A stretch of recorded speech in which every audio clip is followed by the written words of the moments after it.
ಕರ್ನಾಟಕ ರಾಜ್ಯದ ಹವಾಮಾನ ಮುನ್ಸೂಚನೆ. ನಾನು CS ಪಾಟೀಲ್, ವಿಜ್ಞಾನಿ, ಹವಾಮಾನ ಕೇಂದ್ರ, ಬೆಂಗಳೂರು. ನಾನು ಮುಂದಿನ 7 ದಿನಗಳವರೆಗೆ ಕರ್ನಾಟಕ ರಾಜ್ಯದ ಹವಾಮಾನದ ಮುನ್ಸೂಚನೆಯನ್ನು ಸಂಕ್ಷಿಪ್ತವಾಗಿ ವಿವರಿಸುತ್ತೇನೆ.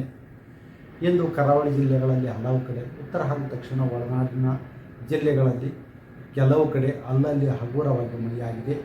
ಪ್ರಮುಖವಾಗಿ ಕದ್ರಾ ಉತ್ತರ ಕನ್ನಡ ಜಿಲ್ಲೆಯಲ್ಲಿ 4 ಸೆಂಟಿಮೀಟರ್, ಸಿದ್ದಾಪುರ ಉಡುಪಿ ಜಿಲ್ಲೆಯಲ್ಲಿ ಕೂಡ 4 ಸೆಂಟಿಮೀಟರ್ ಮಳೆಯಾಗಿದೆ.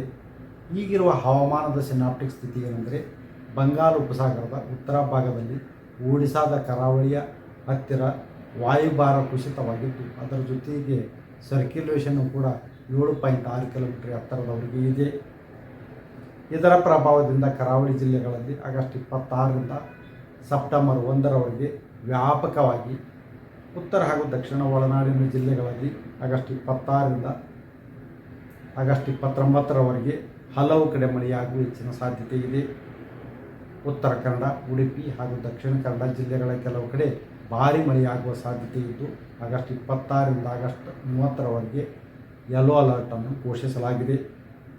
ಬೀದರು, ಕಲಬುರಗಿ, ಯಾದಗಿರಿ, ಶಿವಮೊಗ್ಗ, ಚಿಕ್ಕಮಗಳೂರು, ಹಾಸನ ಹಾಗೂ ಕೊಡಗು ಜಿಲ್ಲೆಗಳ ಕೆಲವು ಕಡೆ ಭಾರೀ ಮಳೆಯಾಗುವ ಸಾಧ್ಯತೆ ಇದ್ದು, ಆಗಸ್ಟ್ 27 ಹಾಗೂ 28ರಂದು ಯೆಲ್ಲೋ ಅಲರ್ಟನ್ನು ಘೋಷಿಸಲಾಗಿದೆ. ಮಳೆಯ ಜೊತೆಗೆ ಗಾಳಿಯ ವೇಗ ಪ್ರತಿ ಗಂಟೆಗೆ 30ರಿಂದ 40 ಕಿಲೋಮೀಟರ್ ಇರುವ ಹೆಚ್ಚಿನ ಸಾಧ್ಯತೆ ಇದೆ. ಬೆಂಗಳೂರಿನ ಕೆಲವು ಕಡೆ ಆಗಸ್ಟ್ 26ರಿಂದ ಆಗಸ್ಟ್ 29ರವರೆಗೆ ಹಗುರದಿಂದ ಸಾಧಾರಣವಾಗಿ ಮಳೆಯಾಗುವ ಹೆಚ್ಚಿನ ಸಾಧ್ಯತೆ ಇದೆ.